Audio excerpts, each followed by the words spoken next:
بولتا ہوا طوطا۔ there, little friend. ایک دھوپ بھری صبح Hello. مسٹر رف بازار سے ایک طوطا خرید لائے۔ دکاندار فخر سے بولا، سر یہ طوطا 5 زبانیں بول سکتا ہے۔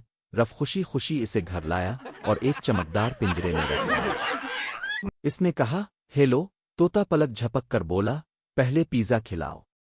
رف حیران ہوا، پیزا؟ تم تو پرندہ ہو؟ طوطا بولا، ہاں مگر بھوکا پرندہ۔ رف کی بیوی ہنس پڑی۔ رف نے اردو میں پوچھا، تمہارا نام کیا ہے؟ طوطا بولا، captain Cheti reporting for duty. جلد ہی طوطا سب کی نقلیں کرنے لگا۔ جب رف کی ماں کہتی تو بڑا کاہل ہے تو طوطا چلاتا تصدیق شدہ، جب بیوی ڈانٹتی تو بولتا بیچارہ رف، حتیٰ کہ مہمانوں سے بھی کہتا خوشبو اچھی ہے بس تھوڑی تیز ہے۔ ایک دن رف تنگ آ کر پنجرے پر کپڑا ڈال دیتا ہے۔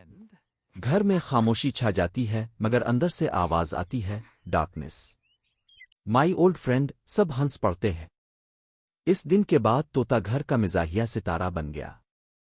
رف نے مان لیا، زندگی واقعی زیادہ مزیدار تھی کیپٹن چیٹی کے ساتھ۔